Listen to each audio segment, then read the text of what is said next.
Hello. I think we should get started with this session on policy making for overcoming societal challenges. How can innovation studies help?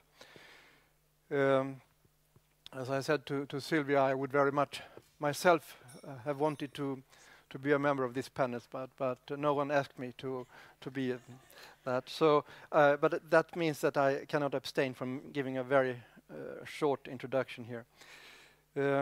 And this one picture. This is what I mean with innovation policy. All actions by public organizations that influence innovations. It's very simple and straightforward. Maybe the panel members mean something else, but I just wanted to put something about the main word of this panel.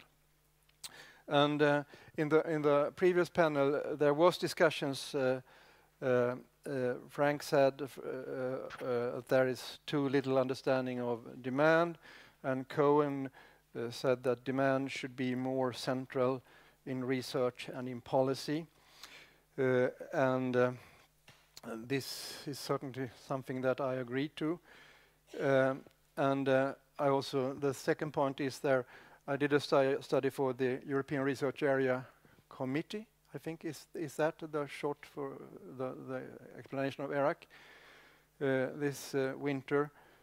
And there was included a survey to the EU government, and it is clear that the EU countries are pursuing linear innovation policies, and they are not pursuing any holistic policies or even systemic policies.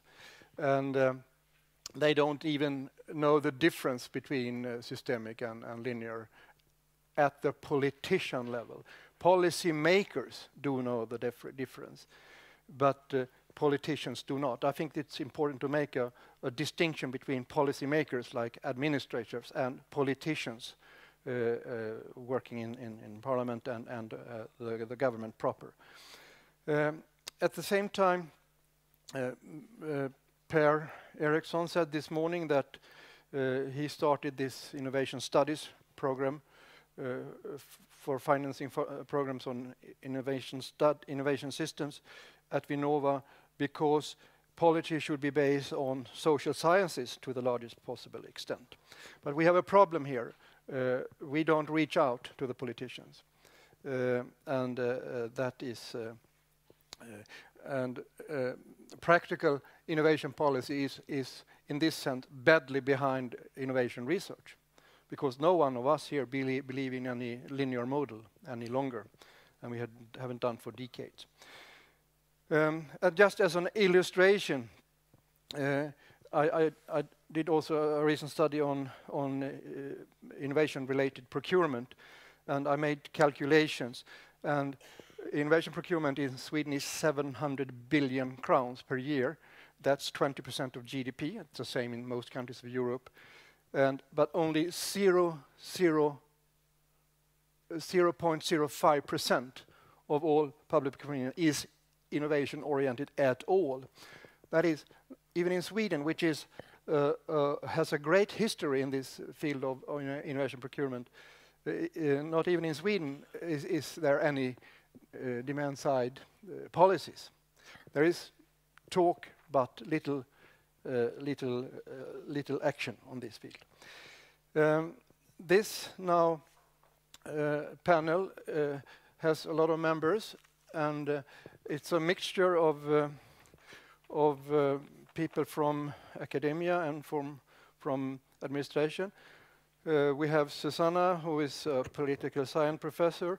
We have Christer on the far end, who is a serial entrepreneur and innovator. And we have Franco, who is a professor of economics. We have Victoria Mattsson, who is a deputy director in Ministry of Education and Research. We have Sylvia, who is at Vinnova and an adjunct professor at the university. And we have Johan, who is working at the European Commission with evidence-based policy. I propose that we go in alphabetical order, and there is going to be short presentations, and after that you will have a chance to comment and ask questions. Susanna, will you start?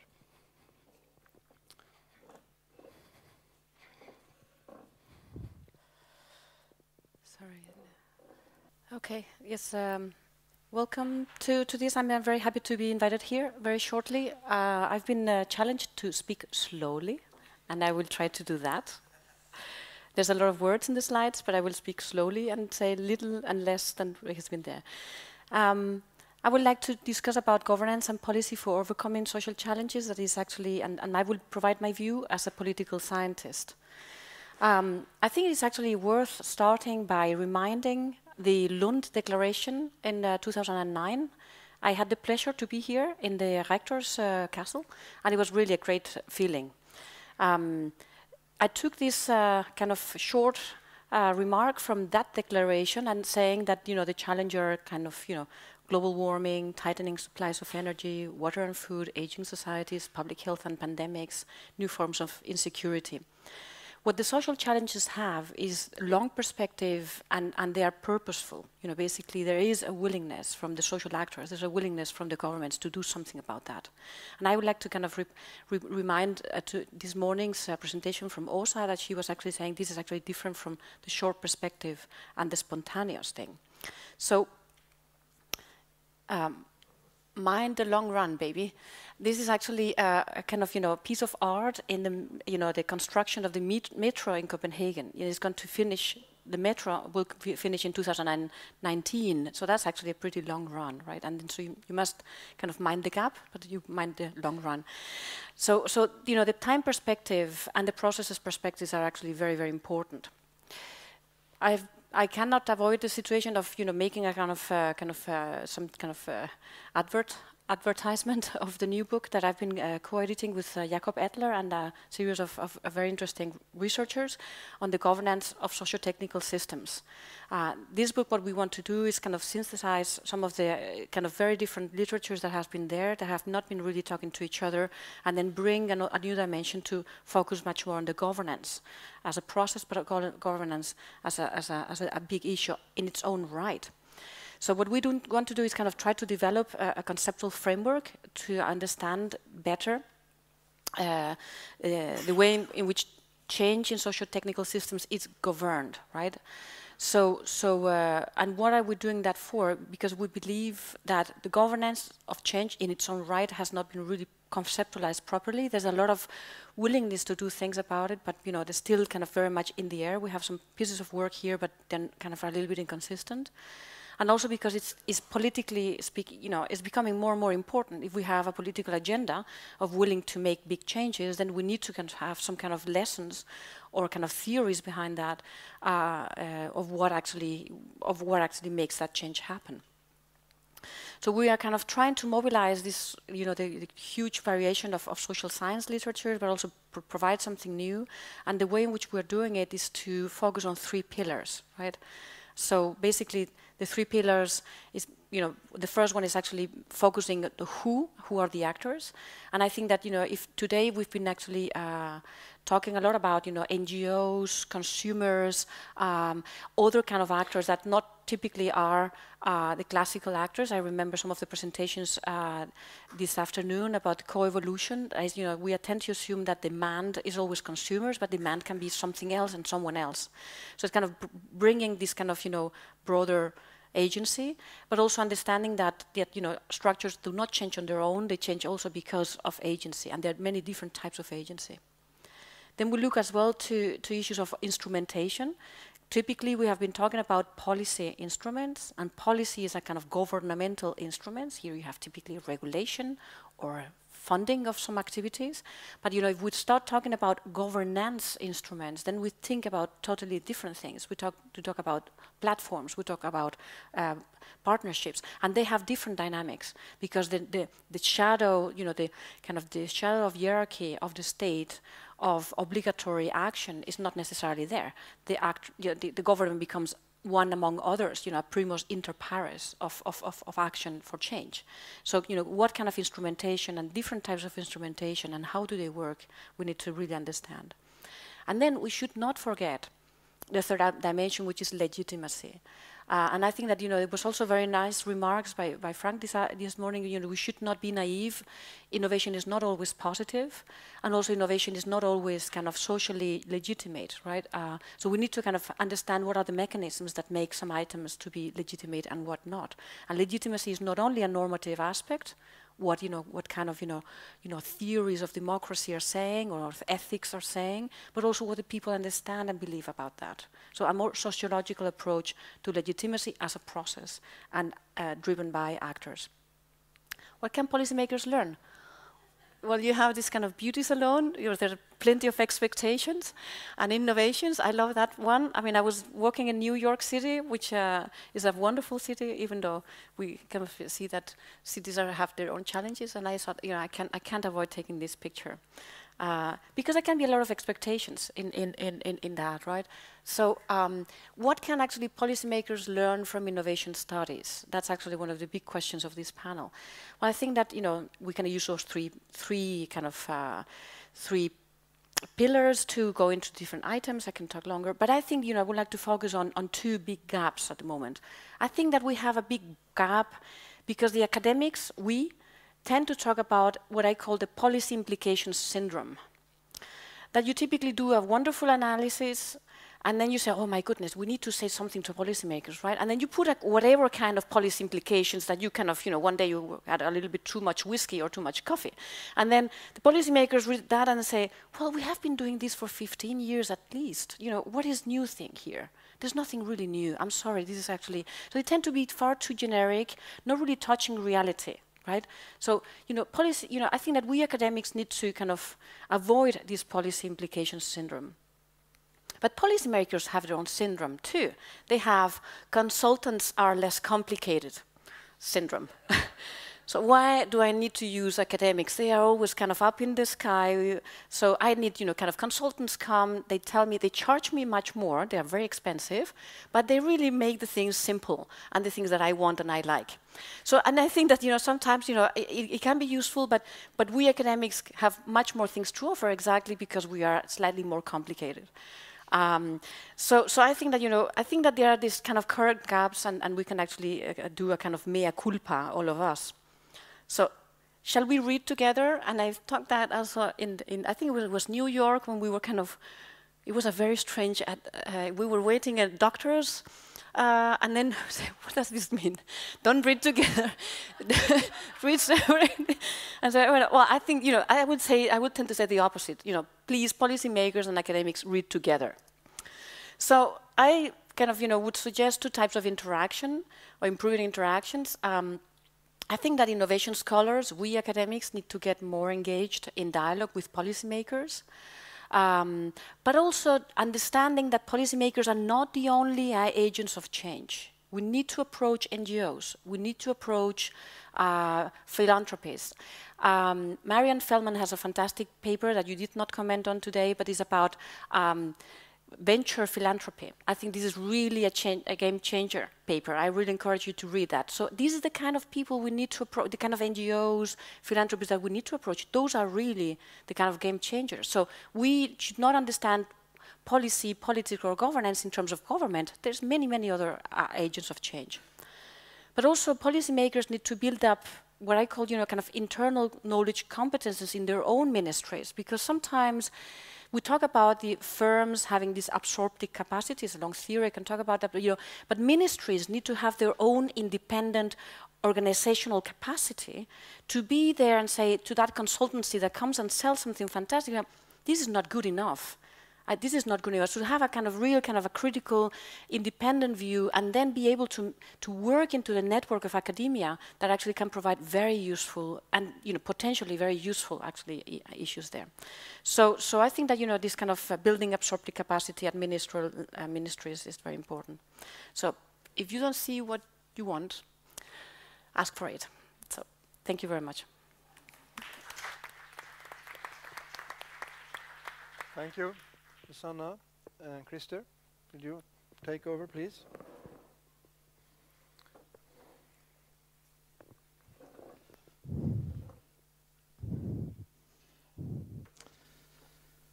Well, I was kind of told not to have any slides, but I couldn't really help myself, so I have my computer here anyhow. So I'm an innovator and entrepreneur actually living in this region that has started several companies over the last 20 years actually. I used to say 10 to 15 years, but that's no longer true. So also seen the time perspective with these companies. Some of them have actually succeeded quite well, but the typical time frame for a company to succeed based on a new innovation where it's truly sort of a new concept, I would say it's very seldom less than 10 to 15 years. At that point, they can start to contribute to employment, to well, the growth in the region and the dynamic in the region, and to actually to the shareholders as well. But that's an important aspect to remember studying innovations. But starting out with innovation, before we go, before I address what I think this as an academic field can do, I mean, to me, innovations are the single most important factor in adjusting an economy or the demands of an economy to any sudden changes in financial situation, in environmental situation, cultural changes, or emergence of new infrastructure such as the World Wide Web, for instance. And also, maybe most important of everything, I think it's the most important aspect of all in the long-term competitiveness of any society. So by having a good framework for this and good policy for this, we're actually ensuring sort of the well-being and employments secured in that region long term. I think innovation is the only factor that can secure that. So of course also in terms of more concrete things, innovation is creating all around us better medicines, cheaper medicines, better products. We have a negative inflation now. That's basically innovations, doing simplified designs. We think it's cheap labor in China. It's not. It's because innovators and companies are creating cheaper components in all the products. You can take any product and it gets cheaper all the time. So inflation is a complex thing which I'm not here to address, but I think innovation plays a key role in a new economy growing here. So innovation studies, what should they do in my mind? Well, they should basically elucidate the circumstances triggering researchers, students, people that are employed, starting businesses. What is influencing the success rate of these? What are actually the time perspective of innovations, understanding this and making this into facts that we all believe in. So we don't have the wrong conception of what will happen 3 years from now if we start a new program innovation. It will be 10 to 15 years from now when we see the real changes. Also the financial implications of this taking 10 to 15 years needs to be understood. So what can a society do here? Well, to me, I think maybe the most important thing from a state level could be to actually leverage investments. My belief, which academic can maybe show whether this is true or not, is that investing in early stage innovations is actually a pretty bad idea from an investment point of view. I think the average return is less than 1. There are exceptions, exceptionally good venture capital funds in the west coast of US and maybe in Israel and other dynamic regions. But the typical return is less than 1, meaning that we need some leverage here, because on a state level, this is a tremendous idea. It's a fantastic thing. Much of the money invested goes back anyhow into society in taxes and employments of people. Plus, the long-term growth of the society is, the state level is again the pure beneficial of this. So leveraging the investment in early stage, I think, is a key thing for societies. Finland has been tremendously good at this, and that's one of the reasons they have this gaming boom, I would say. Other things that Europe, I think, needs to understand is how much other countries, such as US or Asian countries, are helping early stage companies in financial terms. We think that the market is taking care of this. Well, it's not, especially not if the return is less than 1 investing in these companies. So in Sweden, for instance, I would say we have 2,000-3,000 people helping innovators and companies. And these are great people. They are really, they know what they're doing, and they're good at what they're doing. But what these companies and entrepreneurs need most of all is actually money. They don't need advice from somebody. They have good ideas themselves. They're skilled people. They're well educated. They need money. So, but the amount of money that is on a state level we are helping these early stage technology or biotech companies is probably in the order of 200-300 million SEK. So there is a difference of at least a factor 10 of the amount of money we are spending less than a 10 actually goes to help the company in the way they think is most important. And 90% goes to general advice. So I think that balance should be changed, and that's, I think, something that academia can help us see through. So to me, I'm not academic in this field. I'm a simple entrepreneur, so to speak. The important thing of academic studies in this field is to make clear facts here so policymakers can make easy decisions and they don't need consultants to help them make these decisions. Instead, make clear results here and study the important things leading to an easy decision for politicians. I think all the politicians from all parties in Sweden at present, and probably similar in the rest of Europe, are very positive to this. We just need facts, I think, to make these decisions. Thanks. Franco, please. Thank you. So how can innovation studies help? I've been presented as a professor of economics, so I am on the other side of the barricade, the guy that should do innovation studies. And some of you know me, the chairman knows me, they know that I've been working for so many years on innovation systems, sectoral systems, Schumpeter, Mark, all these analysis of innovation systems. So I said, what can I say? I'm not going to talk about innovation systems, of course. And I want to be a little bit provocative, being an economist, but economist with evolutionary hat, not the mainstream economist.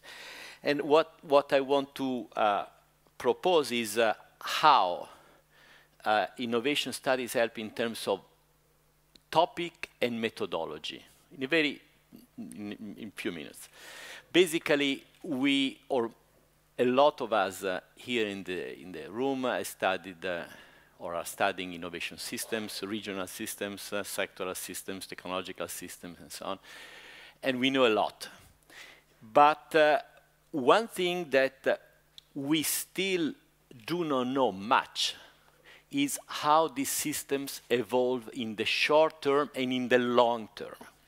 It's a challenge that regards advanced countries, emerging countries in an area of globalization.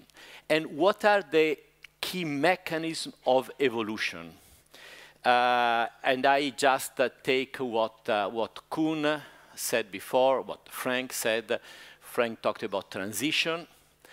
Kuhn talked about co-evolution, which are very broad terms, very shaky terms for the entrepreneur or the policymaker, because these are words that seems great, but when you want to study them in detail, they present a lot of difficulties. But I think these are the real challenge for innovation studies. Why? Because systems evolve, and systems evolve in the short term and in the long terms. Capabilities are built, companies and communities learn, and then you have what the literature discusses as not just system failures, but evolutionary failures, which means competence traps, lock-ins, inability to learn, no capability accumulations, which are very important. And I think for the policymaker, it could be very, very helpful. Have some understanding, simple understanding, on the dynamics and evolution of systems and countries, where, and this is my other point, where the key point is not just evolution in the short term and in the long term, but also evolution in different contexts. Because I am so afraid of generalizations, particularly when you talk about evolutions. There are different evolutions depending on the specific co-evolutionary processes. So what does it mean? Understanding the context, understanding the feedbacks, understanding demand, institutions, and so on. The chairman will say you are too vague. words. We have policymakers here. We have entrepreneurs, as this guy is another professor of economics that just blah, blah, blah, blah, and just talks. Well, let me give you an example. In the project I am involved in on catch-up cycles, we are studying 8 sectors that have changing leadership across countries. Some leaders are of advanced countries, and then new countries come in. Think of mobile phone. Mobile phone, you have the US, then Europe, then now Korea, and US back with Apple. Think of semiconductors, US, Japan, Korea. Think of a lot of industries in which countries, not firms, countries come to the leadership and decline, And there is a lot of interesting aspects to study and are very important for policymakers, capability building, entry, system effects, and what we call incumbent traps. You are successful in a technology, you stay too strong like Motorola in mobile phone, and then you are wiped out by what? By Europeans that had a firm and a policy, a European policies of standards and so on. Now, the questions for policy from an academic, but I think this is where we can help, is when to intervene, when you have evolution of industries, how, and what kind of impact, short-term, long-term, and most of all, how to assess it, how to assess this, apart from doing cases. And I'm proposing that, of course, empirical analysis is a starting point. You have to study the processes of evolution of countries, of sectors, of industries, catching up and so on. You need to do also, in addition, what we call appreciative theorizing, trying to understand what are the basic mechanisms. But then, and here is my proposal, is you have to build a model. You build a model. Kuhn is a model builder in agent-based modeling. I did some what is called history-friendly models, that is simulation models that are bottom-up, that replicate evolution in the short term and in the long term, and are related to specific contexts. They're not general models. And policymakers don't know what to do about general models. But they are context-specific models of industries, of countries, and so on. And let me tell you, what could be the advantages of a simulation model that is context-specific and taking into account the long-term evolution for a policymaker, said from a professor of economics, or from a theorist, not a... First of all, you look at the effects, obviously. You model companies, you model firms, you model policies. You look at the impact in the short term, but the impact in the short term are not the only impact that policies have. They may have medium term and long term.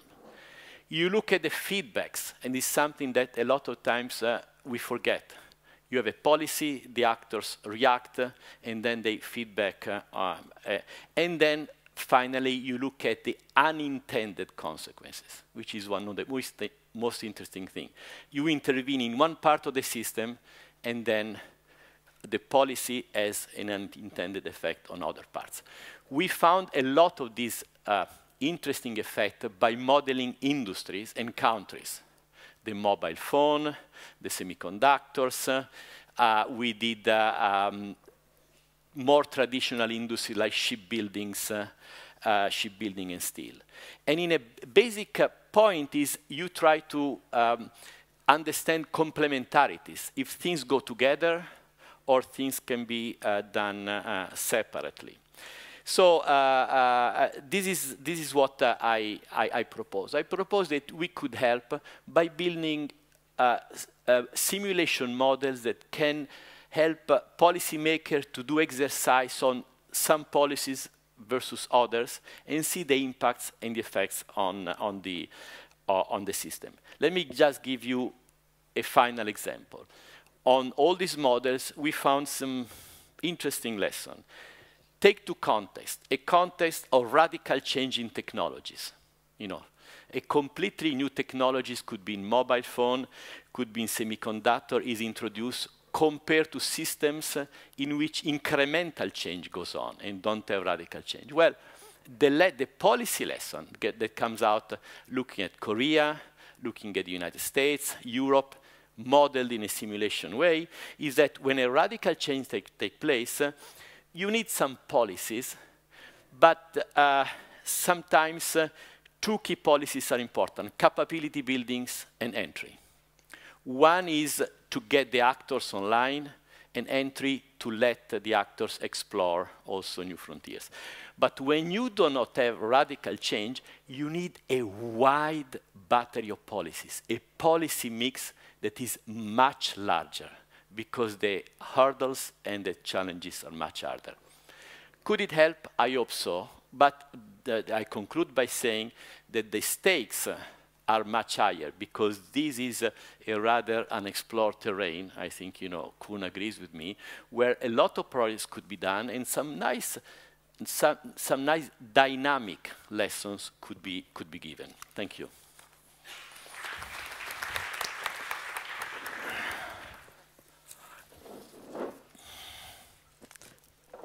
Find my way out here. Thank you. I'm just gonna. So a third perspective. I'm what Charles calls the policy maker. I work at the Ministry of Education and Research, and I focus on knowledge transfer policies, especially within research policy.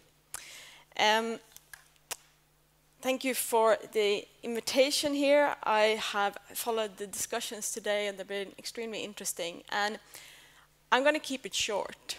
And I'm just going to have a few reflections from my side as a policy maker. I think one of the first reflections I have is the difference between what and how. And I think this is quite important to bring with us in the discussion.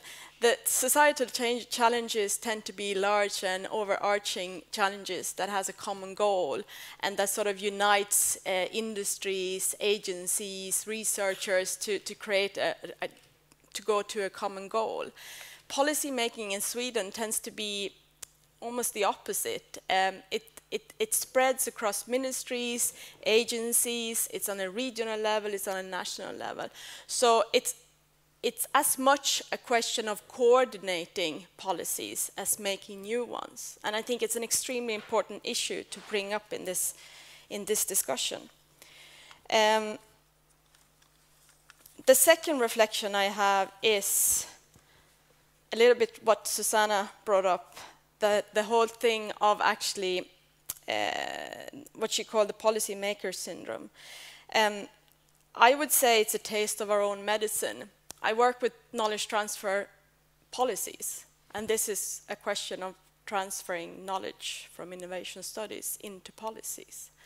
And it is difficult, and it is a challenge, and it's also something that we need to learn how to do.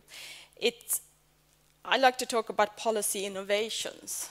Like it's a question of finding the policies that work and test them and experiment with them. And I must say, I understand sometimes small and medium-sized enterprises that sees difficulties using results, and I see the same difficulties. So we have to create kind of a process and a meeting place and an arena to be able to transfer knowledge. So it's very true what you said, Susanna. The third reflection I have has to do with measuring, and I think it can't be mentioned enough, and I think many of you have mentioned it today, the fact that we have to also see what kind of impact our policies make. It's a long-term perspective, but it's a question of actually evaluating and changing as we go along, and maybe just be a little bit patient with a long-time perspective and create policies, evaluate them, tweak them, and try again. And I'm going to end it there. Thank you.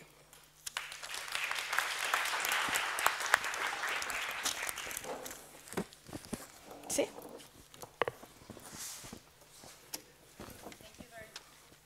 Great, thanks a lot.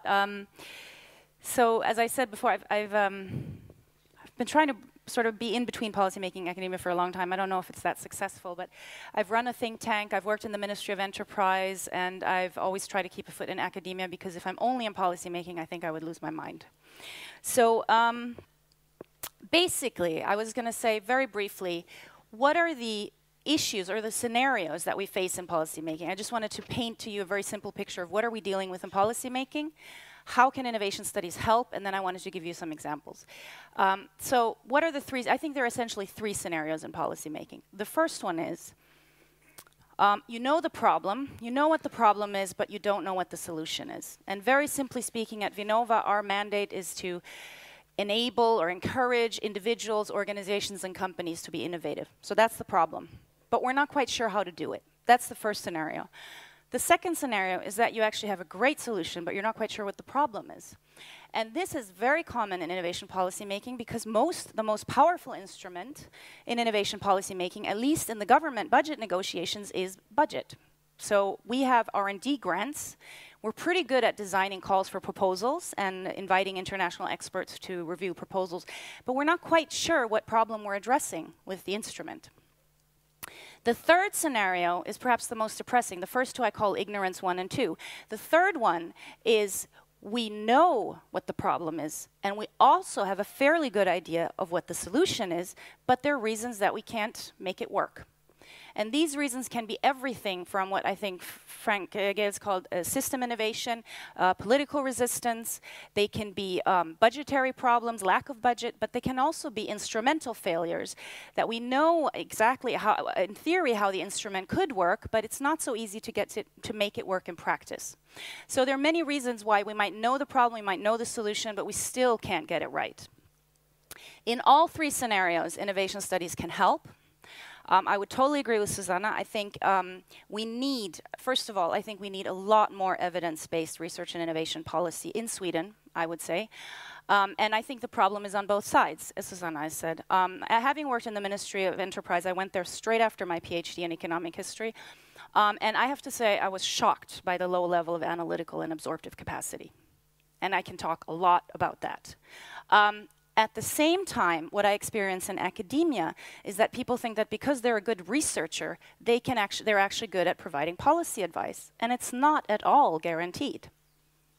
So I think, like Susanna said, we need more dialogue, but we also need more analytical and absorptive capacity. And so I think what we need is what I would maybe call a little more translational innovation research. And that might sound really, I'm sure that all of you who write academic papers think what you say is obvious, A, obvious, B, interesting, and 3, revolutionary. But you will be surprised how high the barrier is for a civil servant sometimes who is like pressured by their minister to actually get them to read even 3 pages. So I think we need, I would call it translational innovation research. The second thing we need is some more in system evaluations. We have a lot of evaluations of different instruments, but I think the reason the OECD review of Sweden's innovation system was so effective, I don't know if it was effective, but it has, a lot of people have read it, because people are trying to understand what's the big picture. So I think we need more system evaluations. We also need, and this was talked about today, I think we need a lot more interdisciplinary research. So, and specifically, we need to put a lot more social and political science into innovation studies. So the world of policy making is a complex game, as you all know. It's a game of game theory, of politics. Perhaps your minister's opinion polls are declining, so she can't do a lot right now, even if she's smart and knows what to do. It's a game. It's negotiations, path dependencies, limitations of national policies in an increasingly globalizing world. And sometimes it's also a little bit of evidence. So I think we need to take that into consideration. And this is the idea of system innovation that Frank Gales was talking about. And there we need a lot more interdisciplinary work. We also need, what is very interesting in Sweden, is I think you could do a whole study about that, is I would argue that a lot of policymaking in Sweden is driven very strongly by the Ministry of Finance. because that's where you actually do have a lot of analytical and absorptive capacity. What it means is that a lot of policymaking is driven by a very strong, almost sometimes ideological macroeconomic focus. So we need a lot more research that bridges macroeconomic theory and microeconomic theory. Because what we have is a clear divide between a strong macroeconomic focus in the Ministry of Finance and then all the other ministries that focus a little bit more on microeconomics. I'm almost done. Oh, somebody else mentioned the need for, yes, the need for policy experimentation is becoming more and more important. And what that also means is that innovation studies need to become a lot more nimble, because I think innovation research is extremely important in policy experimentation. But in order to play a role, it has to feed back very quickly into evaluating policies. So finally, just a few examples of studies that I found useful in my years of trying to play a role in policymaking. Meta-analyses and literature reviews can be very useful. So I'll mention, for example, the one by Vanja Sena, Return of the Prince of Denmark from 2004 in Research Policy, which tried to give an overview of the economics of innovation literature. Another really interesting, I think Frank's regime resistance against low-carbon transitions is useful, because it's addressing exactly why things aren't changing, as Susanna mentioned. Susanna's paper has been very useful for me, the one on deepening and widening of innovation policy, actually talking about what is the widening, what's happening, and what does it mean for governance, because I think that's really important. Simona Yamarino and Daniela Akibuji, the one about internationalization of innovation and what it means for policy, because I've been responsible for international strategy for about 5 years, and it was very useful to get a little toolkit there. And also then some more by Marian on the engaged university. So these are things I'm just mentioning concretely where we've had useful impact. Finally, I would just like to send a word of caution, and this is what innovation research sometimes does, and this has been talked about today, is it focuses on what can be measured. And you can actually do damage by that. And I think Martin Kenny wrote a very good paper where he talked about that the obsession or the fixation that policymakers still have today on patents, both as measuring innovation and as a focus for policy, can be explained to some extent by a quite larger literature that was really originating in the life science industry and the importance of patents for the life science industry, but somehow gained so much importance that it has been applied now to innovation policy in general. And here you have an example where research is trying to measure what can be measured and has actually quite damaging consequences, which we're still fighting with, I would say, today. So I'll finish with that. Thank you.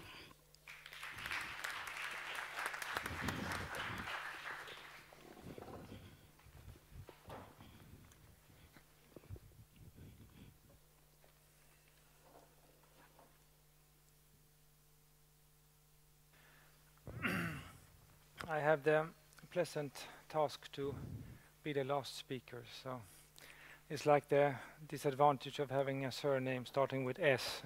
I was hoping there would be someone in Sweden that we have 3 other letters coming afterwards, but I was not lucky. I wanted to start a little bit from the perspective of European policy making and what innovation studies can bring to that. Talking about a guy who was born 150 years ago, Max Weber, and he launched the idea of the rationalization of our society, and our society starts to use more rationalization. And this rationalization process, the way of thinking that we tend to use our minds and take decisions based on different alternatives in a rational thinking, has come into the European policy making as well, progressively, but it's a fairly new process. And I wanted to highlight in the last Treaty of Lisbon, it's come progressively into our policy making, and I would say the last 20 years. But in the Treaty of Lisbon, if you read it, I've highlighted in yellow, there is introducing some kind of 3 sentences, the same time, same sentences in different policy areas, putting emphasis on evaluations, on regular monitoring, on the importance of different kind of evidence in our policy making.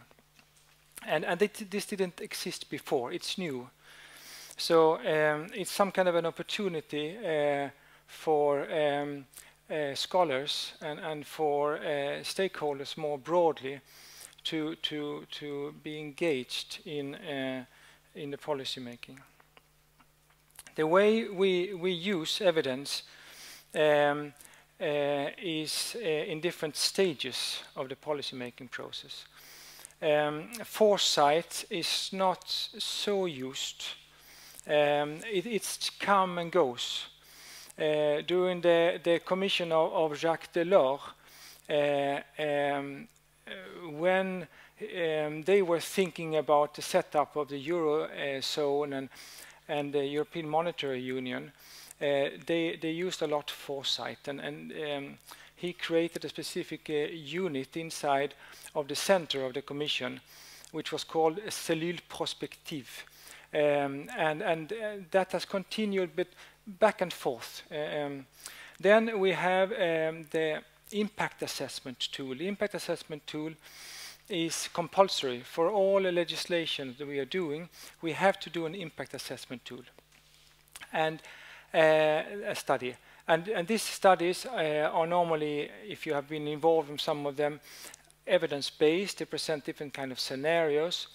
The principle is that before you launch a large number of a large amount of money or different kind of legislative directives, you need to think about the possible impact it can have, and then you define what you want to impact on.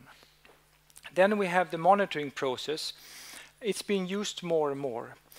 Monitoring process in the European policy making was introduced more or less in the Lisbon agenda, which we say that in 2000 we set an agenda for 2010 that Europe will become the most knowledge-based economy in the world by 2010.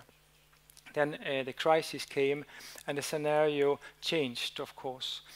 But when we set up that process in 2000, it was based on indicators, on benchmarking, on setting some kind of targets of this, and that was new in the policy making. And the last one is on evaluation. And evaluation is based both on evaluations of specific instruments, policy instruments. For instance, tax incentives to R&D is something we are looking at for the moment.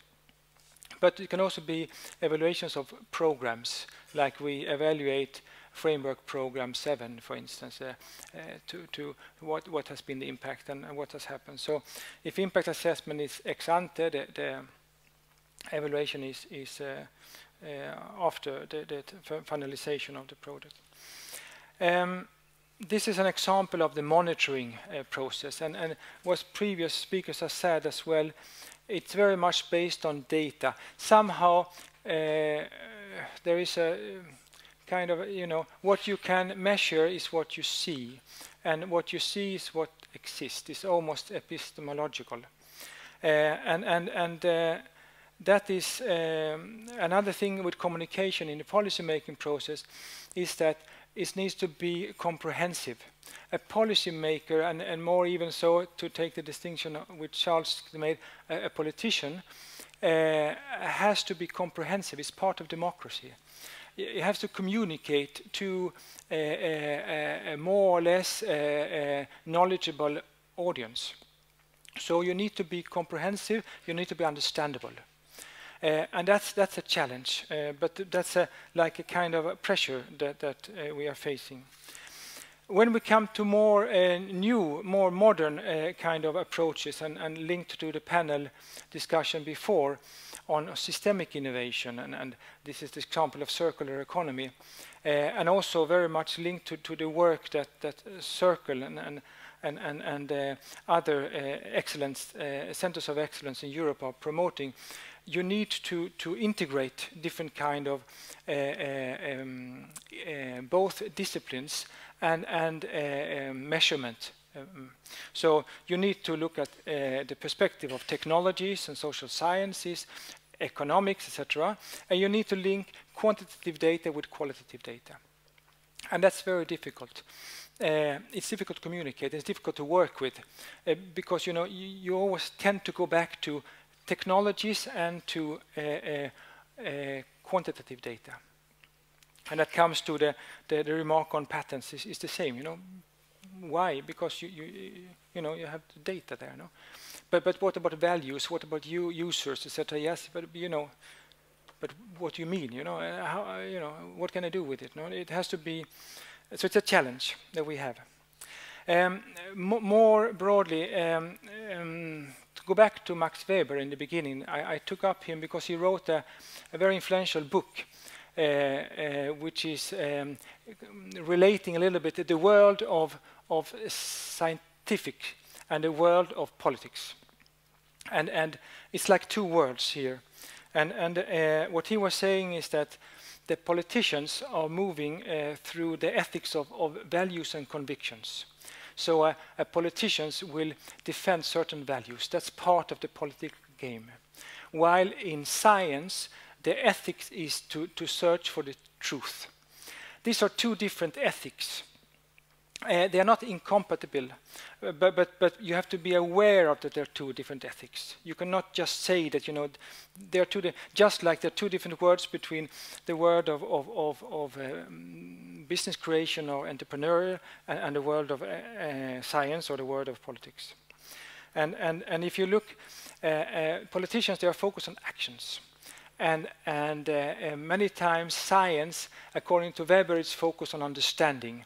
But you can also say in more in a natural science perspective is focused on cause and effect analysis.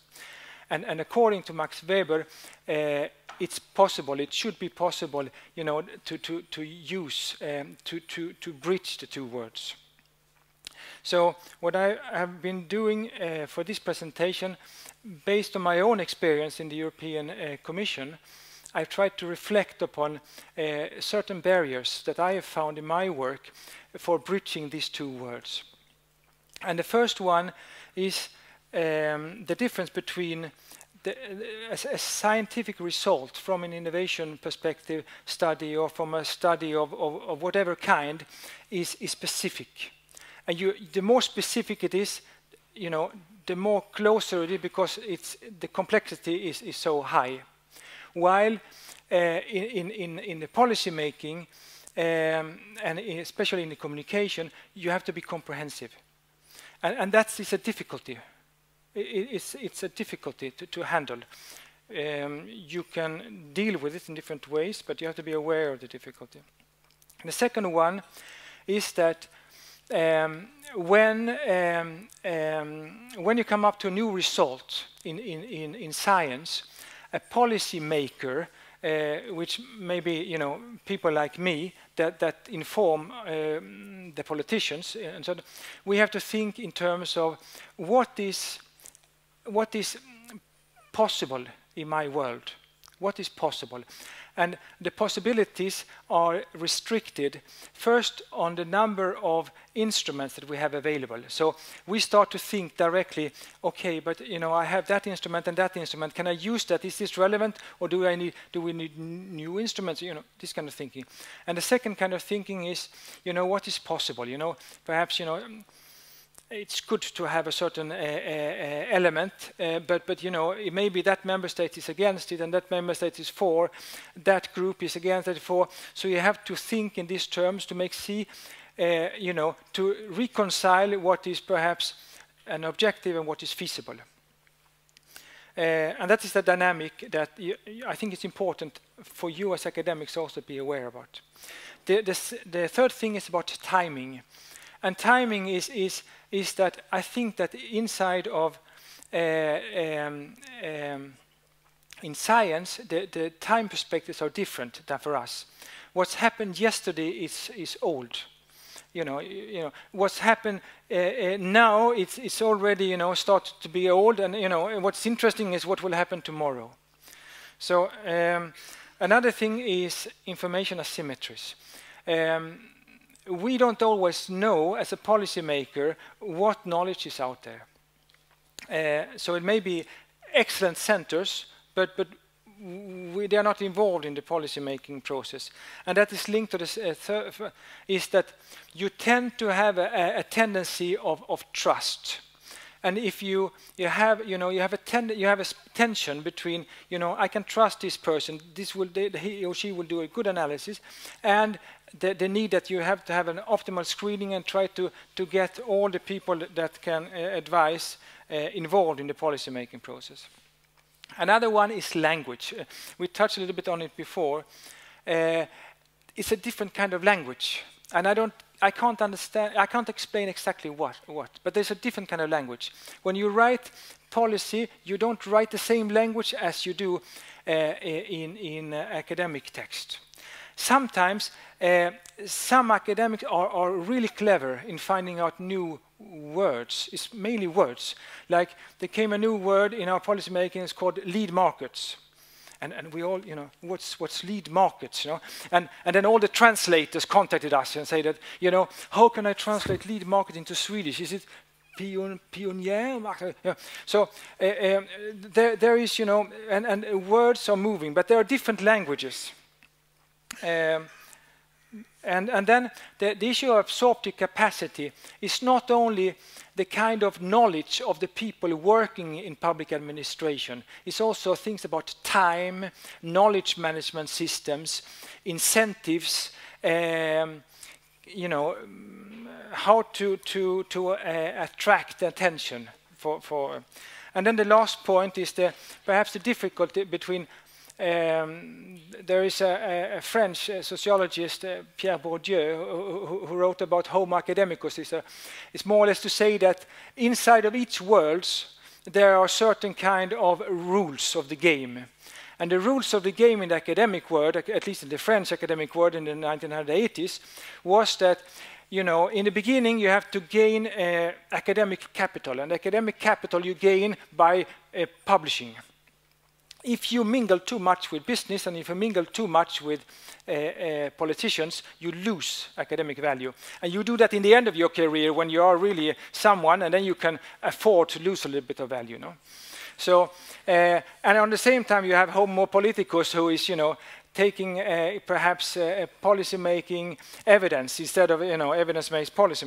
So, what's the difference? I will finish with this. Since there is a bridge, which is not really solid, between these two words, there has been some kind of intermediate growing, because there is a need from both partners. So you have a growing number of consultancies. We have touched upon this today. There are different kind of networks. There are different kind of think tanks emerging in Europe. And some international organizations, like the UN, OECD, are also working as some kind of a translators between perhaps the people that really know, which is the academic community, I think, and the people that will need this knowledge, which is the politicians. So the kind of conclusions from this is that, on one hand, the public administration needs to change. There is a movement, for instance, about public sector innovation. Somehow there has to be a change inside of the public administrations. It's probably ongoing. It will probably happen. And this is a new thing. We will probably talk a different language in 20 years, so when we meet for the 20th anniversary of Circle. And the other one is research institutions. Research institutions themselves needs to make strategic decisions. The first one, do I want to be involved in the policy-making process? And the second one, if I want to do so, I need to think about these barriers. And some of them are touching upon my organization, and others are touching about, the organization of the policy and public administration. So, thank you. Yeah.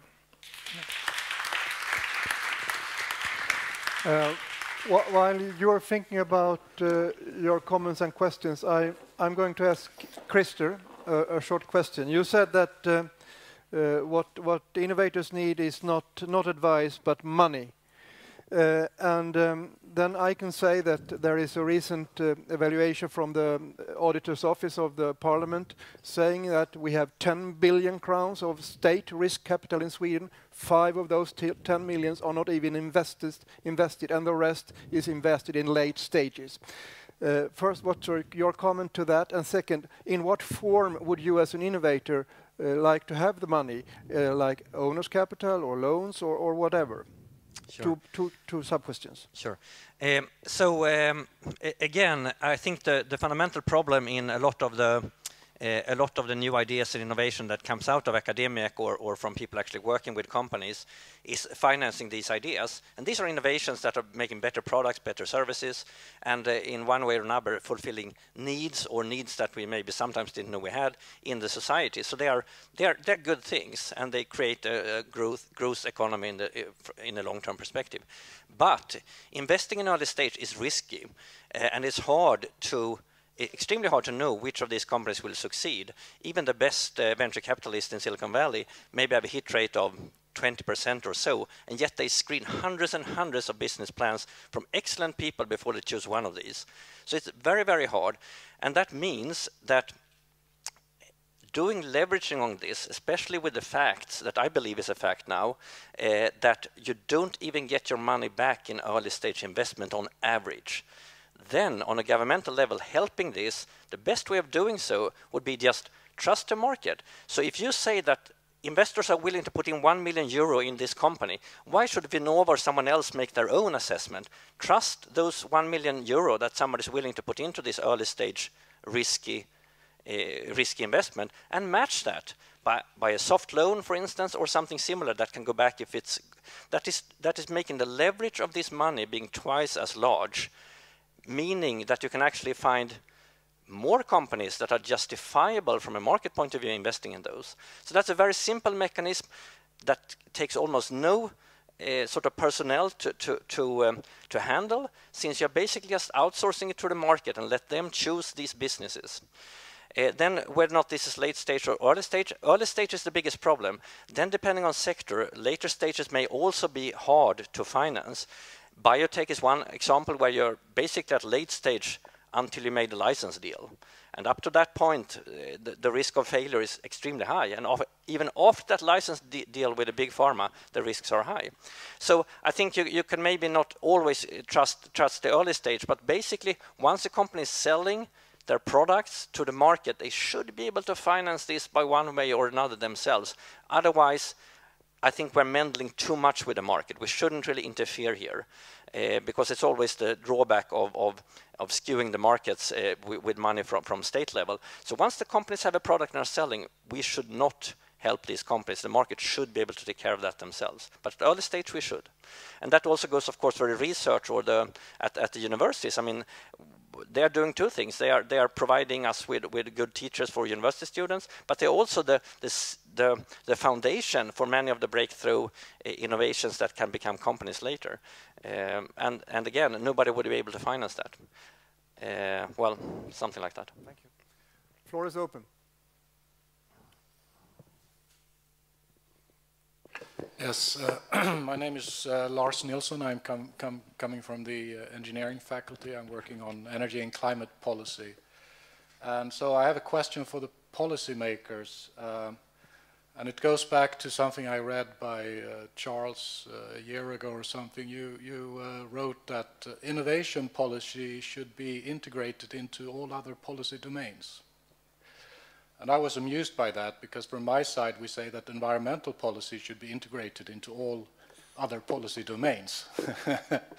So I guess we can agree that innovation and energy and climate policy should be integrated. But the question is, I mean, you talked about the challenges of policy coordination, the challenges of evaluation, the problem that what gets measured gets managed even when it's pointless to measure and manage it. My question is, what type of solutions do you see to improve policy coordination? What processes or mechanisms could be used to sort of break the silos between ministries and directorates in Brussels? Thank you. So, thank you. Then I ended up in this panel anyway, since I got a question. The idea was that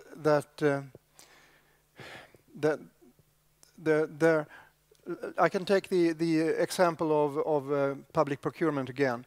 That is happening, and that is 20% of GDP. It's a lot, and it can be used to trigger innovation, but it is not.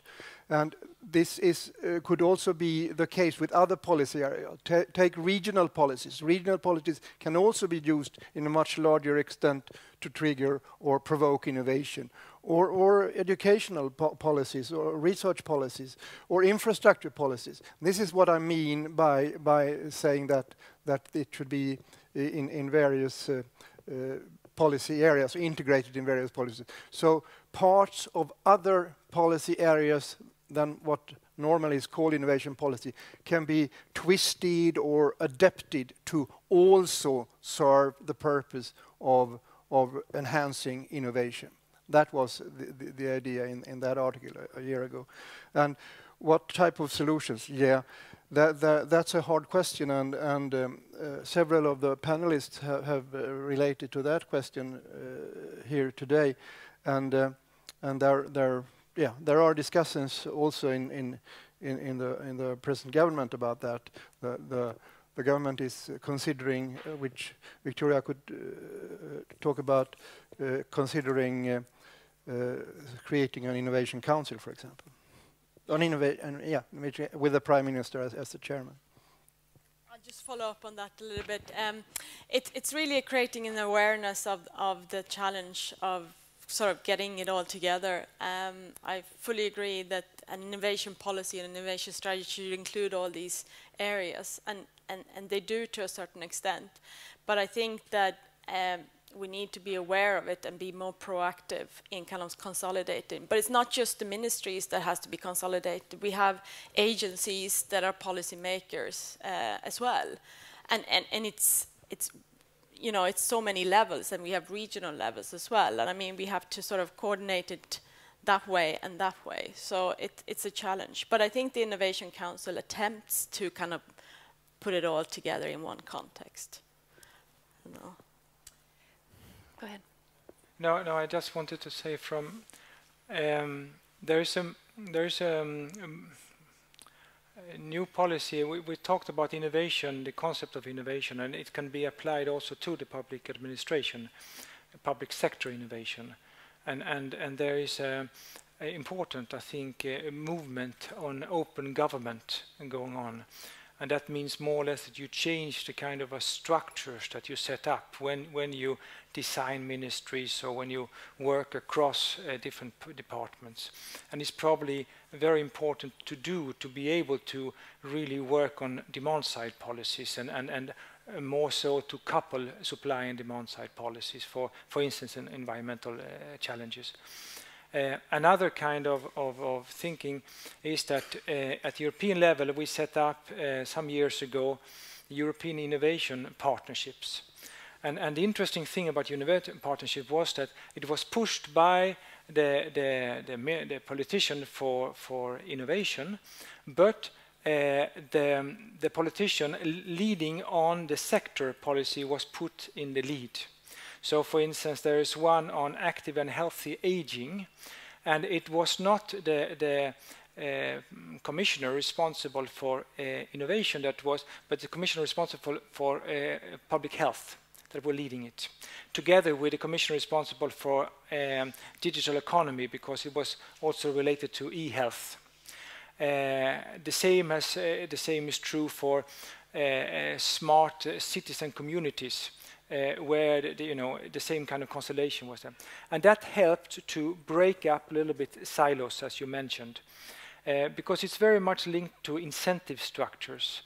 And you have to be a little bit creative thinker as well inside of public administration to have these policy mixes that we all know are necessary. Thank you. I have now Susanna, Sarah, and Frank. Very shortly to the question. Very shortly, a remark on the question of coordination. There is a very interesting paper from Dietmar Braun some years ago that he distinguishes between 3 types of policy coordination. One is negative coordination, where basically the different ministries or different agencies or different levels of government try to avoid each other's turf area. So basically you define very clearly areas. We can talk about silo thing, but there is some kind of coordination in silo thinking, because you try to avoid negatively stepping into each other's areas, right? Then there is another type of coordination, which is basically positive coordination, where different kind of, civil servants and ministries and agencies get together to try to define common kind of, lines of action in specific areas. And these are kind of much more kind of, ad hoc happening when they see that there's kind of, overlap and problems coming from their kind of, lack of knowing each other. So kind of positive coordination. And then the third type is basically what he calls strategic coordination. And I think that the examples that you got today, both, kind of, the GTIs in the EU and basically the Swedish new Innovation Council are examples of strategic coordination. Sarah? Thank you. I have a few comments that I would like to make as a former policy maker and one of those ignorant consultants challenging that a bit. I would like to start with your statement, Charles, that the politicians are the only one that still haven't left the linear model. And I would argue that both policymakers and researchers still show some symptoms of acting linear. Conceptually, intellectually, I think we understand it, and I dare to say that the politicians understand it as well.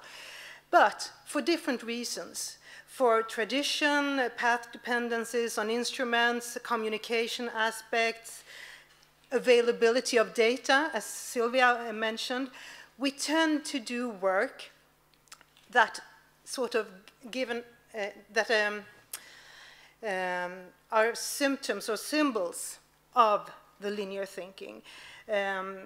We do studies on patterns, on research and development in firms, and interpret that as innovation, when we know that innovation is in firms and other organizations are so much more than purely research and development. But because we have the availability of data, traditions, etc., etc. So I dare say that the whole system here is politicians, policymakers, and researchers as well must walk the talk of our intellectual understanding of the complexity of the innovation processes.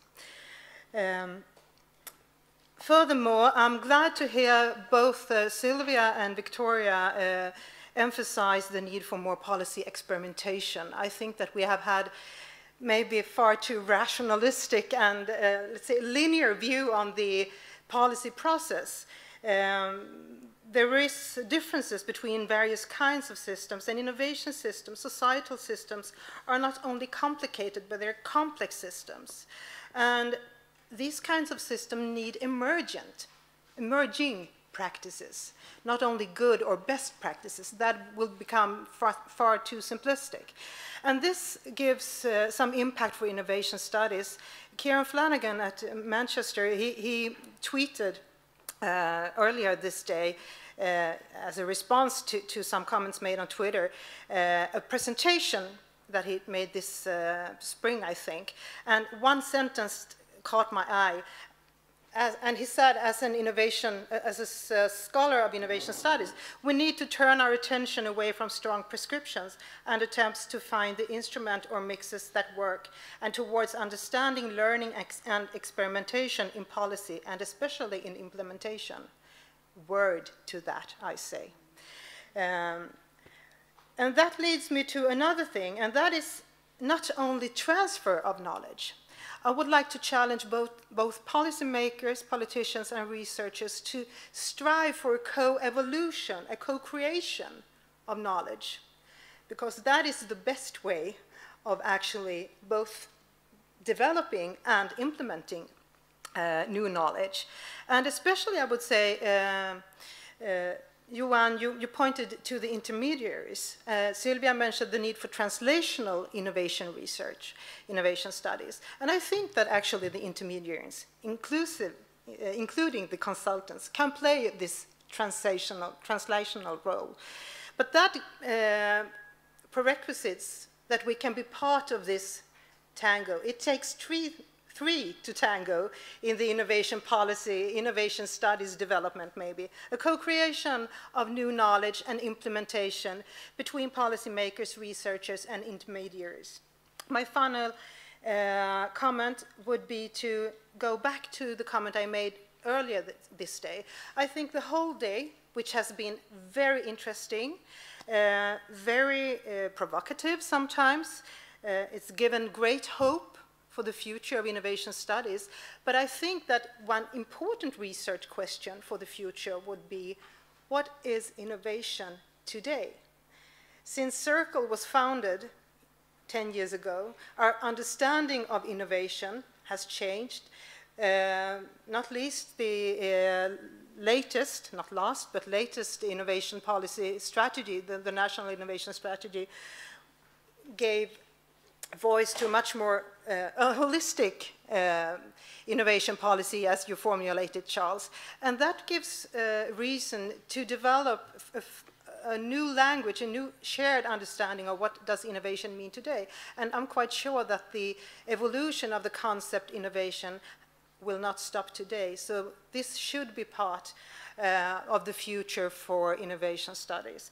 And I forgot to mention earlier, I'm not only a curious consultant, I have the honor and joy to be part of the Circle Innovation Policy Advisory Board. So I will, as long as I get that honor, continue to do a bit of push and maybe pull in this direction as well. Thank you. And thank you for a very interesting and fruitful day. Frank? Thank you. I've got a comment and a concrete question to Sylvia and Johan. My comment is a follow-up on the previous one, that I've been doing some reading in the political science literature, and I was just struck by the fact that they've gone through the same intellectual movements as innovation studies has. So we talk about the role of networks, well, so do they talk about policy networks. We talk about learning, they talk about policy learning, policy paradigms, like we talk about technological paradigms, and even the notion of punctuated equilibrium, which we have in innovation studies. They too have that policies for a long time remain stable, and then there's a shock and you adjust. So just as a follow-up, there's a lot we can learn, I think, and a lot of intellectual similarity, potentially, between political science and how policy changes and our own innovation studies. So I think that's very encouraging and something for us to explore.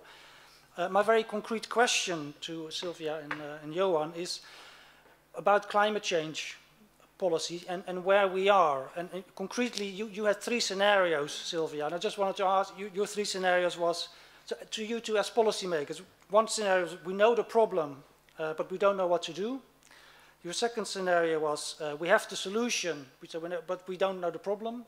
And the third one was we know the problem and the solution, we just can't implement it because the opportunities, circumstances are not right.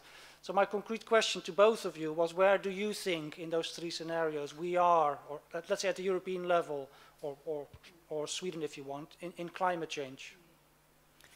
And the short answer, I would say 1 and 3. I mean, I don't think we have, I mean, I think we have a fairly good idea of the problem, but I am certain that we don't, I mean, and we also know what some of the resistance is that you talk about, but I still would say that we don't know what the ideal solution is, because it's going to involve new types of instruments, it's going to involve working with markets, working with demand in perhaps new ways. So I think we're dealing, but what I would say is that I think, as I think other people have said, is that we're trying to solve the problem by throwing a lot of money at research, technical research, and I think that's not going to do it.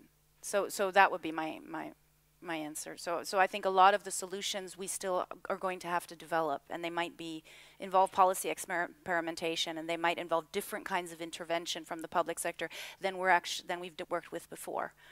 And then, of course, there's the resistance issue. It's a very difficult question for in the end of the day. I'm quite optimistic. Even if there are probably very strong vested interest. One thing is that from a systemic innovation perspective, since the last European Council meeting, we now have targets for 2030 and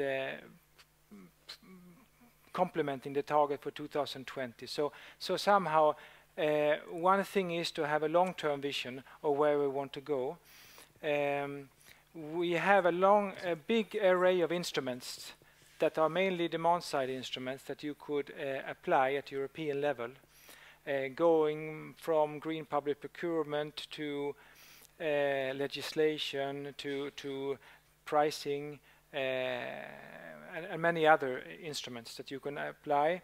We have an agreement with the European Parliament to have about 60% of the budget in Horizon 2020 going directly or indirectly to decarbonization of our economy, because it touches also the investment in nanotechnologies, investment in different kind of circular economy, industrial technology solutions.